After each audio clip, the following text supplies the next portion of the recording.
The next episode of Raw is going to see Rosie and Rico and Jamal and Batista beat the Dudleys. Bischoff is upset that the Dudleys had helped you and Lawler, so he's punishing them. And then in the middle of this same show, we have a 25-minute segment, which is a bodybuilding pose down, which might be the first one in history where the guys wore pants. But Meltzer would say this segment went brutally long. And I know that, clearly that's part of the attraction of a guy like Scott Steiner. And there's lots of comments from Triple H like, hey, he's built for show, I'm built to go, blah, blah, blah. But they both legitimately do have a bodybuilding background. And as silly as this may seem here 20 years ago, back in the 80s, Rick Rude and Ultimate Warrior were doing these successfully. And it happened in a bunch of other territories too.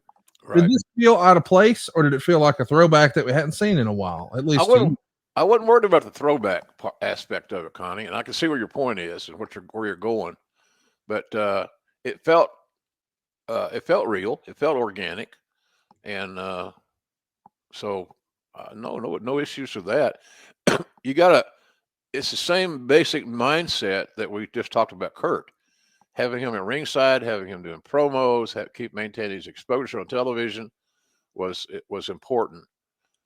Because he was Kurt Angle, and he had a lot of money invested in him, and he was a star.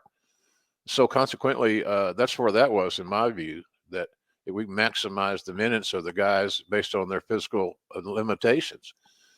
It's just hard to book, man. It's hard to book when you got the stars you want to push are not physically ready to move forward. They need a little timeout, so to speak. And so I think that worked out pretty well in that regard. So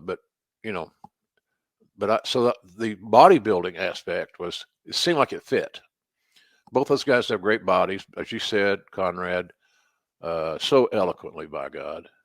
I'm trying not to tear up here. But it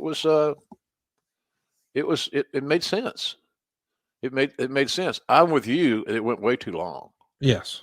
It went way too long, but the concept in general was sound.